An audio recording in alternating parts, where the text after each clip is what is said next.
Jumpa lagi bersama saya Aditya Pratama. Kali ini saya senang banget bahwasanya di video ini saya akan unboxing mechanical keyboard yang cukup menarik dan menjadi salah satu incaran favorit bagi saya, yaitu Keychron K2. Untuk yang saya beli ini adalah yang versi 2 dengan Gateron Blue Switch dan memiliki backlight non-RGB serta varian yang bodinya terbuat dari plastik.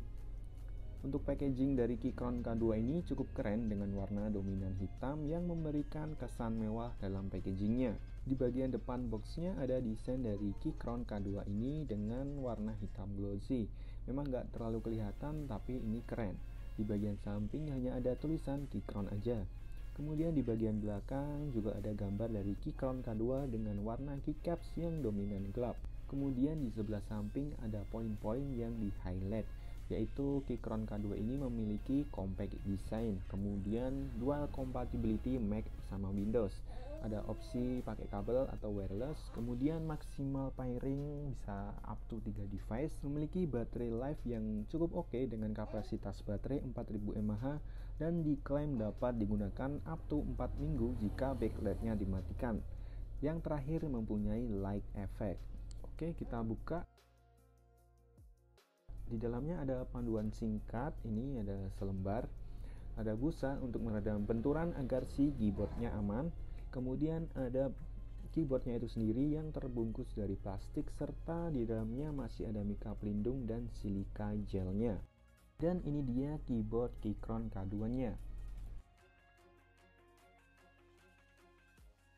Untuk build quality-nya bagus banget walaupun masih terbuat dari plastik tapi terasa solid banget. Untuk keycaps-nya sekilas kayak pakai bahan PBT ya, tapi ini hanya terbuat dari plastik ABS.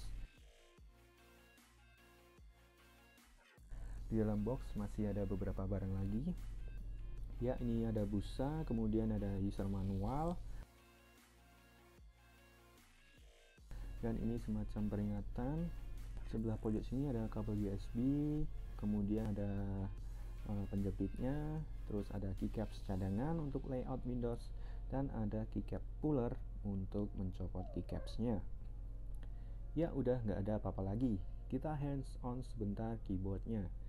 Desainnya memang asik dan perpaduan warna dari Keychron K2 yang saya beli ini adalah perpaduan yang cukup menarik bagi saya. Ada putih, kemudian ada oranye, dan ada hitam. Di sebelah kiri sini ada sekumpulan port dan tombol. Dan ini ada port USB yang dapat digunakan untuk ngecas dan nyolok ke PC. Di bawahnya lagi ada switch Android atau untuk ke iOS. Di bawahnya lagi ada switch off dan pilihan konektivitas. Dari segi build quality memang nggak usah diragukan lagi. Bagi saya yang masih awam dengan mechanical keyboard, menurut saya ini udah lebih dari oke. Harganya juga masuk akal dan juga udah garansi resmi 1 tahun. Jadi kalian gak usah khawatir terkait servis dan sebagainya. Dan untuk link pembeliannya saya taruh di kolom deskripsi ya. Ya, sekian unboxing Keychron dari K2 dari saya. Jangan lupa like video ini jika kalian suka, subscribe untuk mendapatkan informasi terbaru seputar channel ini. Saya Aditya Pratama, see you on the next video.